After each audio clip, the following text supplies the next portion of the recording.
So this is the pump I've got to service. This line here is the water in from the sea strainer, and this line here is the water out, and it runs up into my heat exchanger.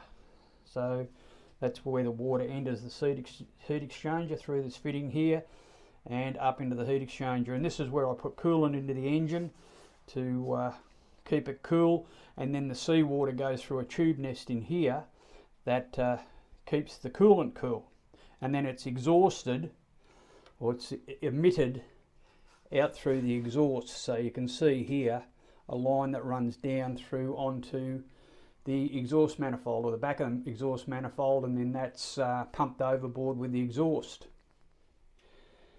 So that's how the system works, but I've just noticed that there's a little bit of water getting into the bilge, and it's the only place that I think it can be coming from is from that seal on this raw water pump. So we're going to pull the pump off and service the seal. So the first thing to do is turn the seacock off. That stops water coming into the system, and then we can pull this pump off without filling the bilge up with water. So the first job is to get a few hose clamps off.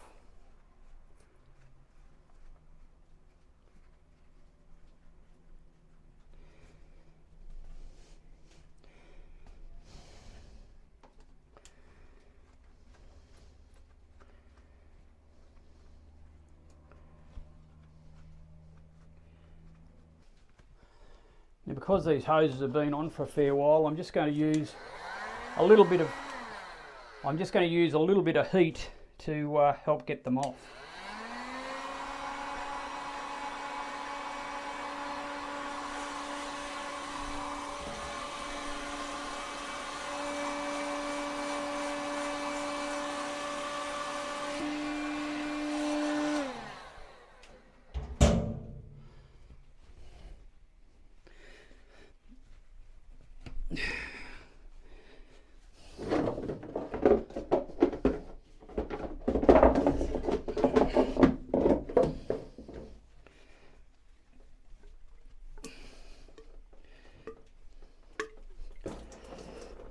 Just that little bit of heat certainly makes life a lot easier.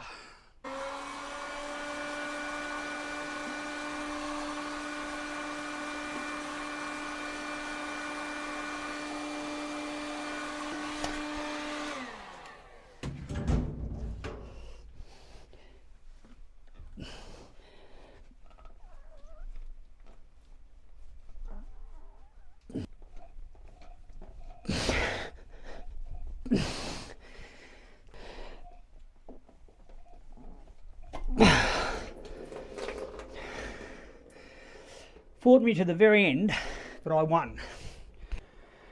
Now the next job is to undo these 4 screws, set screws. 1, 2, 3, and one right under the bottom. Hard one to get, but they're the screws that are holding the pump onto the block of the motor. The 2 top ones are pretty easy, or the one on the top and the one on the outside of the engine.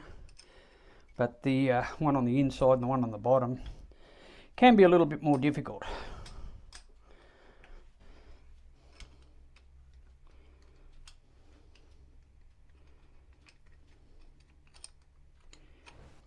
Once you have all of the screws out, there's 4 of them in this model. Might be different on other motors. You just break the seal.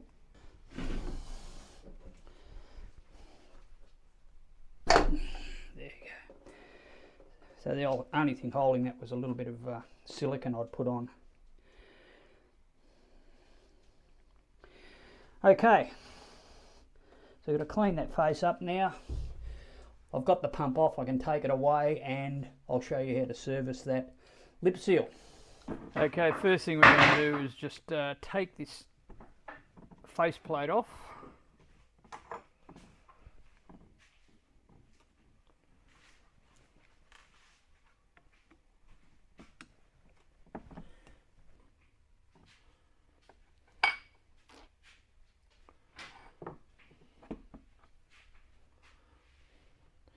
There's the impeller, and we'll take the pump apart and have a look and just see what it all looks like.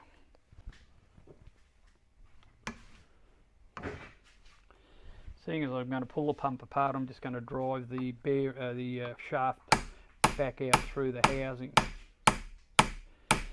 and through the impeller.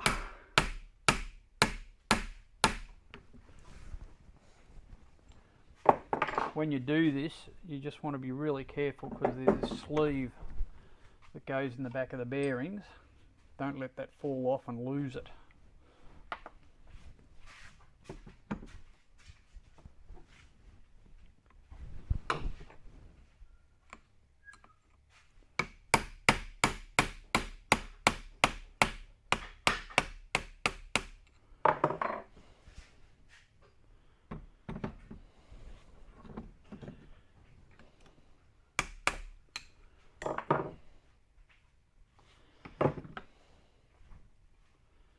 Okay.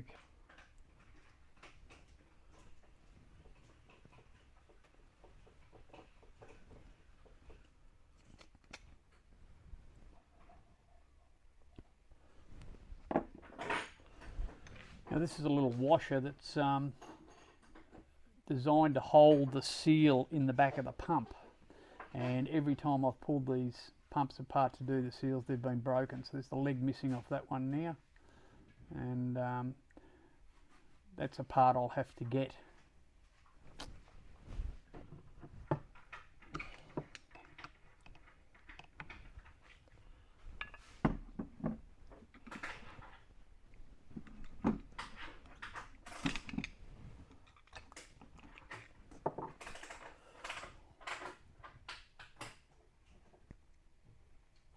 So that impeller looks to be in pretty good shape. Right. We won't put it back in. That's the old impeller, I'm going to replace it. And what I'm going to do now is take the cam plate. This is the cam plate here, and what that does is that when the impeller's working in there, it compresses the blades, and as the blades expand, it creates an area of low pressure, and that's what actually sucks the water through the pump.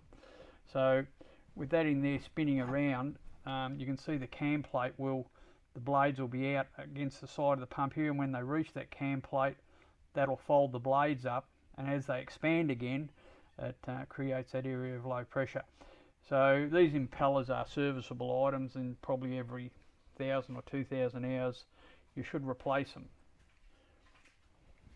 And these pumps are definitely made that they need water to lubricate them. If you run them dry, they'll only do that for about half a minute, I'd reckon. So to get the cam plate out, there's a little screw in the top here, the top of the pump. Just take that screw out.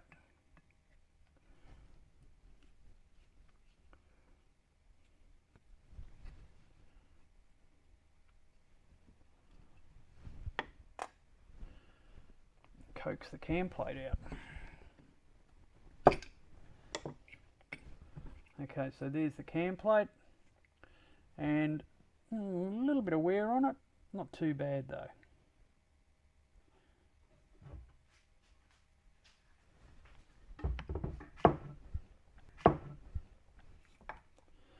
So once I've got that cam plate out, I can get the back plate of the pump out. These are stainless ones. I replaced the bronze ones they had in there with stainless ones the last time I serviced them, and the stainless wears a lot better than what the bronze does. The bronze tends to wear out pretty quickly. So that's the back plate, and what I'm going to do with these pumps, because the front plate has got a fair bit of wear on it as well, and I've used both sides of the front plate, you can see the wear there and the wear there, I'm going to replace them with stainless ones as well. So I've ordered them already. If you just get a socket of the right size, probably the easiest way of doing this. Set it down on the back of the seal, tap it out. So there's the seal, and it's a lip seal, so these little lips of the seal wear on the shaft, and that seals the water side of the pump. It's still rolling, yeah. When you buy these seals, they come with I think it's a stainless steel spring ring that goes in to hold the lip onto the shaft. What I do is replace them with an O-ring seal, because in the saltwater environment, those rings really do corrode and let you down. So pull the steel ring out, or the stainless steel ring out, get an O-ring of the right size and put it in around the outside of the lip, and that'll last a lot longer than what the stainless steel ring will last, spring. Okay, so the pump's virtually right apart now. That's the seal I want to replace. I've got a new seal there, so we'll put that in, and then we'll put the pump back together. Before I do that, I'm going to have to get a new one of these seal retainers, because it's broken a leg off already.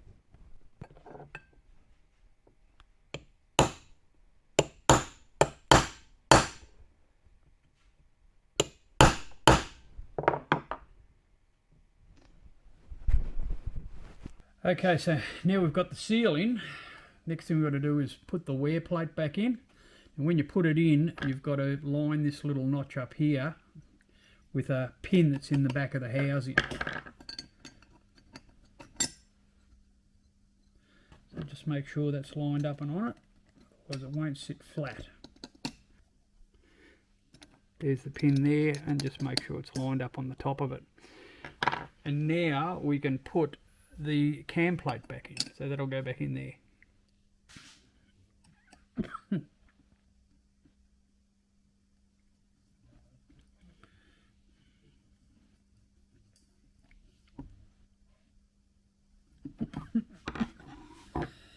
Okay, so we've got new seal in, backing plate, cam plate. That pump body's back together now. Well, now that I've got the pump off, what was going to be quite a simple job has turned into something quite complex. This mightn't be the same on all raw water pumps, but my pump is a Johnson pump. The model number is 10-24334. There is a cam plate in the pump just here, and you want to check that that is not worn. It's held in with a little retaining screw at the top here, so you can unscrew that. To get that wear plate at the back out, you need to get the wear plate at the back out, you need to take that screw out of the top, remove the cam plate, and you can take the wear plate out from the back. So that's how it would come apart. Now, in behind that wear plate in here is a lip seal, and that was the problem with this pump. That lip seal had worn, and there was water leaking into the bilge. So I wanted to replace that lip seal. So to do that, I had to take the cam plate out, take the backing plate out, and remove the seal. I put a new seal in, but I also noticed that this is the other part that runs through the seal. So the seal would run on that shaft is splined so that the impeller can fit on it. So that's how the impeller fits onto the shaft, and it's driven by the spline. But this area here is where the seal runs, and I found that there was a bit of a groove around that sealing area on the shaft. So there was a groove running around here. Now, what I could have done is had that built up, welded up, and remachined, which is quite a big job and quite specialised. What I've done, I've installed a speedy sleeve. So I'll put a speedy sleeve on there. That's taken the wear mark out of the shaft, and the seal will run on that and stop any leaks. So that's what I've done. But the other part that I've had a problem with, there is, if you look in the back of the pump here, you can see that the seal is pushed in. It's pushed in from the other end, but you can see the seal is a press fit into the pump housing. Now, to stop that seal coming back, what they say is that if you get a bit of pressure on your pump body with the impeller running, you might get some pressure in the body of the pump, it could push that seal out. So there's a little plastic washer, they call it a washer. It goes in there under the bearings, and that is designed, there's four little legs on it that sit up against the back of the seal, and that is designed to stop the seal from becoming dislodged, and of course you'd have a big problem if that happened because your pump had stopped working. So that little washer is designed to stop that. Now this is all I've got left of the washer. Every time I've pulled these pumps apart, that plastic washer has had legs missing off it, or it's been cracked or broken. This one, when I pulled it apart, it came out like that's one part of it, but there was a couple of other bits, but it's pretty well destroyed. So they're not a very robust part in such a good pump. The easy fix for that is to order the new part, and they're not expensive. So I tried to order them, none in the country, and they're not really sure when they're going to get them. So Johnson Pump need to lift their game a little bit, because this is a very serviceable part. It's a part that will need replacing every time you do a service on one of these pumps. So I didn't really want to wait around and find out how long it was going to, I didn't know how long it was going to take to get these parts, and I didn't want to wait around just on the off chance of getting them. So what I've done, I've had these little stainless steel bearing retainers made up here in Kettering. I got Mick from Kettering, he's got a little machine shop, and he's made these little bearing retainers up. So they're taking the place of what was a plastic part. How it works, it'll slide into the pump body underneath the bearings. Okay, so that's where you can see that's where the little seal retainer is going to sit in there. And if I turn the pump around, you can see that it sits up against the back of the seal and stops that steel from being pushed out under pressure. What will happen then, this shaft with the bearings, I haven't moved the bearings, they're in the correct position. So the bearings are right. What I've got to do is put an O-ring seal on this shaft. That O-ring is there just to stop any water that leaks past the seal getting up into the bearing. So that seals the shaft virtually. It'll spin with the shaft spinning, it'll spin any water off the shaft and stop it getting back into the bearing. So that protects the bearings a bit. And then the whole assembly will go in through this way, and the bearings it's got to go through a seal which has to be oiled. I've oiled that, and then that'll just press in, probably a bit of a tap with a hammer. I'm just going to spray a bit of Lanatec on that seal.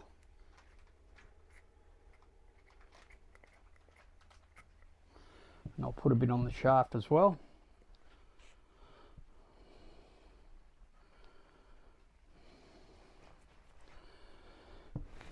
Okay, so now the assembly will be for this seal retainer to go into the housing and sit up against the back of the seal, and then the shaft will go through the seal, the bearings will go into the housing, and we'll just try and twist it through the seal. Okay, a little bit of a tap with a hammer.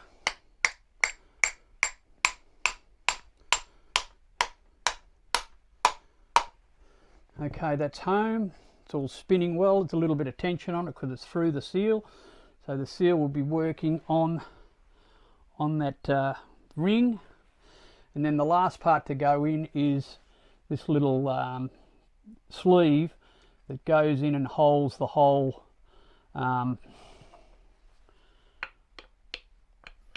bearing and shaft structure together. So make sure you put that in as the last thing, and that locates it in behind the injector pump on the motor.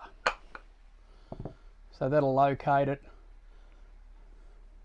and that should be really good. So now I've got a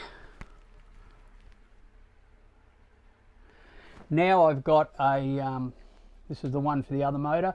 Now I've got a seal retainer that I'll never have to replace again. It cost me $100 for two of them, so pretty good going. It's just made out of some I'll show you how I produced them. They were just made out of two 316 3/4 inch washers. They're about the right thickness. They're about 2 mil thinner than this original one, but that's fine. That will be okay. And I used the bit of tube I used here is just some 25 mil 16 gauge stainless tubing.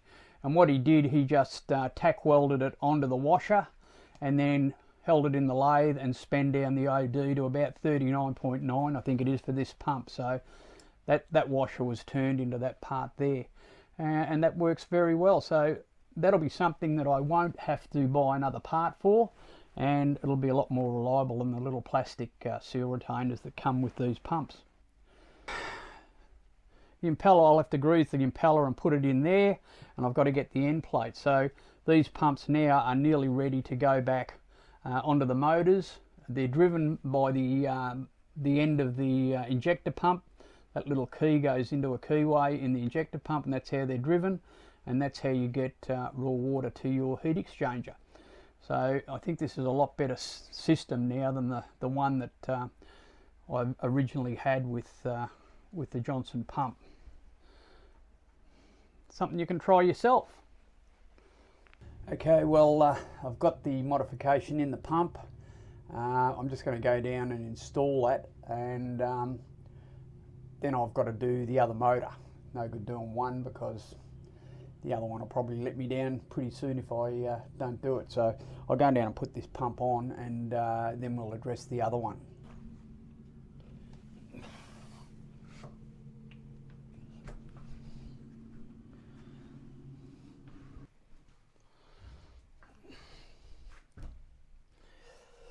What I like to do before I install these pumps is just put a bit of silicone goo around this face here. There is a seal that sits on there, but sometimes it's a bit compromised, and I think a bit of sealant that'll stop, putting sealant around there will stop any oil leaks, any oil from escaping from the motor. You don't need much, just a little bit around this flange.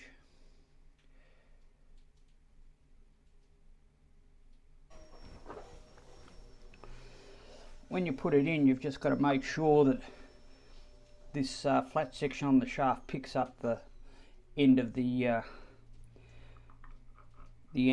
well, in this case, the end of the end of the injector pump shaft, and then it just goes in like that. So that's pretty good. That's the alignment of the pump. So now all I've got to do is put my bolts back in.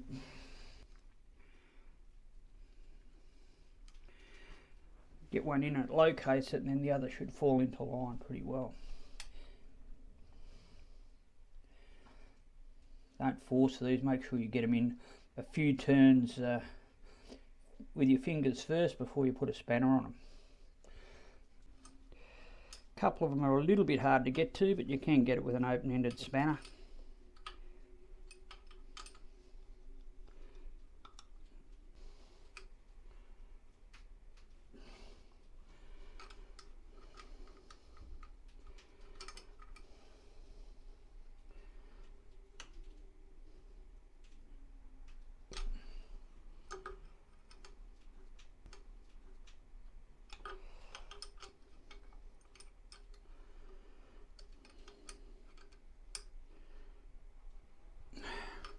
Okay, that's all of the mount nuts tightened up pretty well.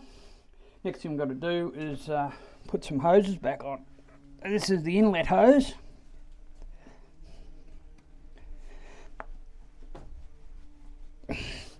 So the water's taken from my seacock up through this hose, through the pump. This is the pump. And then back out through that hose up to the heat exchanger. So then I've got a hose there to put on as well.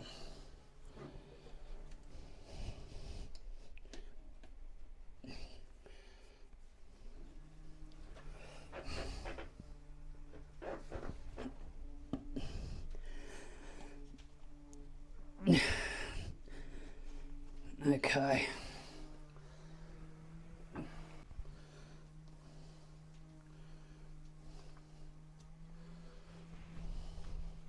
those clips up.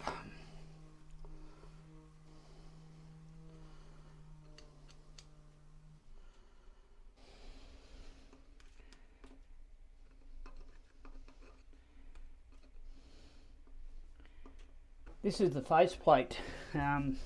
It goes on the face of the pump here, and it's got to seal the outside face of the impeller. And you can see this one's quite worn. There's quite a bit of a groove there. Now you can turn these up the other way and use them, but if you notice on this one I've already done that. So this side has been worn, this side's getting worn. Now there are stainless steel ones of these available for this pump, and I've got some coming, so they're in the mail. So when I get them, it's just a matter of screwing those plates on there. They go on with small screws around. There's 5 or 6 of them around the periphery of the pump, and then that pump will be back in action. So I'm going to wait until I get the new face plates before I put this pump into service. Well, the mail's in. The parts I've been waiting for. Thanks very much, Robert from Britain Pumps up in Yatala, Queensland. These are the new face plates for my raw water pumps. These are stainless ones. They're going to replace the old bronze ones and be a lot better. Thanks very much, Rob. Great service. Anyway, let's go down and we'll put these on the pumps. Now, if your pump's not leaking, you don't have to pull it off and do all that. If you want to remove the impeller and just replace that, which is a good service thing to do every 1,000 or so hours, you can get the impeller out without taking the pump off. It's just a matter of taking the faceplate off. Here's the old faceplate. So you take that off, about 6 screws, and then just get some narrow nose pliers and just gently work it out. Just grab hold of the vanes and you should be able to work it out like that. Just move from side to side. Okay, and that's just got the impeller out, so you could just service the impeller by pulling it out that way. Now, when you put these impellers back in, make sure you lubricate them because they're going to start up dry, and they hate running dry. They need water going through them. Make sure the last thing you want to do when you've done a job like this is turn your raw water on again, because these will only run for maybe a minute without being destroyed if they run dry. So be very careful of that. Okay, so here's the new impeller. What I'm going to do, when you get the impellers in the box, you'll have a little tube of impeller lubricant. It's just a lubricant that's compatible with the impellers. Glycerin. So it's just glycerin grease and glycerin oil. Use a fair bit of that around the impeller and around the housing. So make sure it's pretty well coated in it.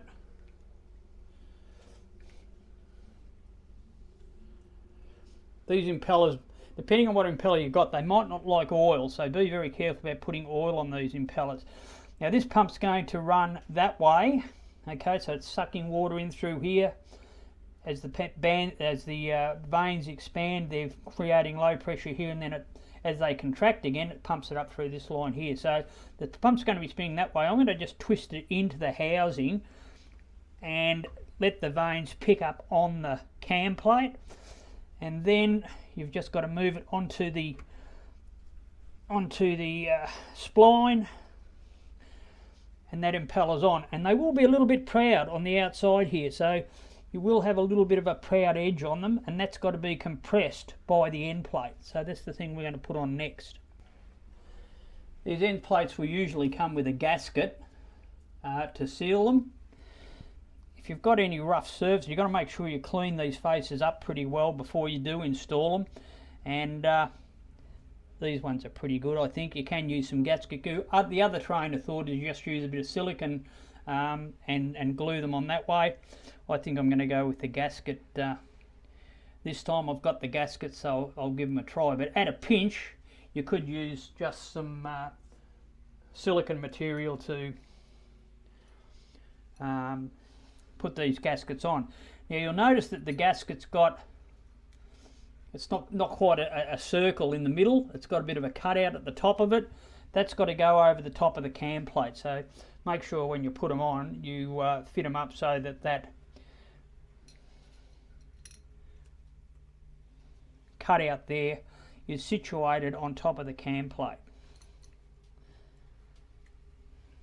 If you put it on with silicone, you don't have to line anything up, I guess. I suppose that's one good reason for doing it that way.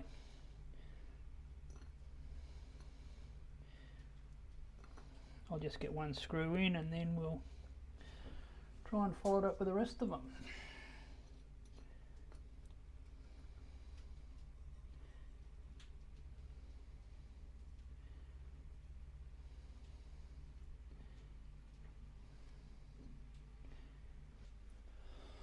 What I like to do here when I'm putting any screws in my motors is just give them a little drink of Lanatec.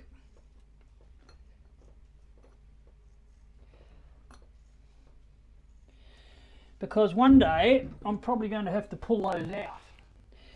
Now when you're doing these screws up, just carefully go round. You're going to be pulling them down on the top of the impeller, so do it evenly.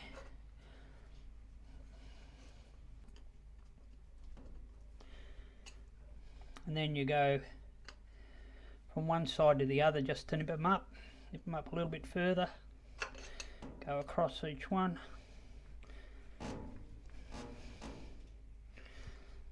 Pull it down nice and even. Okay, then the final tightening up. And look, you don't have to kill yourself on these. Make sure they're nipped up pretty good. If everything's clean and the gasket's okay, you shouldn't have any leaks there.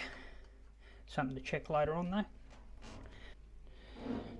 Okay, that should be all right.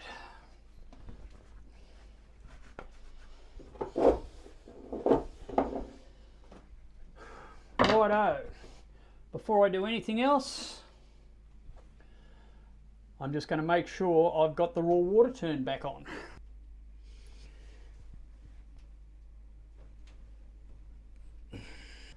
Well, the water's back on, there's no leaks there, but I want to start that motor now and check it again.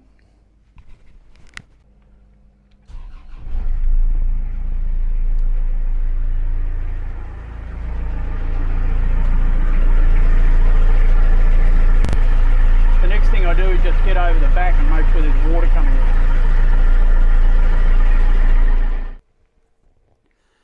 Well, I'm glad that job's finished. A job that was going to take an hour or so took about 3 weeks. Anyway, that's boats, I guess. But look, I hope it's helped you. If you've got a water pump, it could be similar to the one I've just done, and it's something you may be able to use. Anyway, hope you've enjoyed it. If you have, give us a like or subscribe. Fantastic. Thanks, dudes.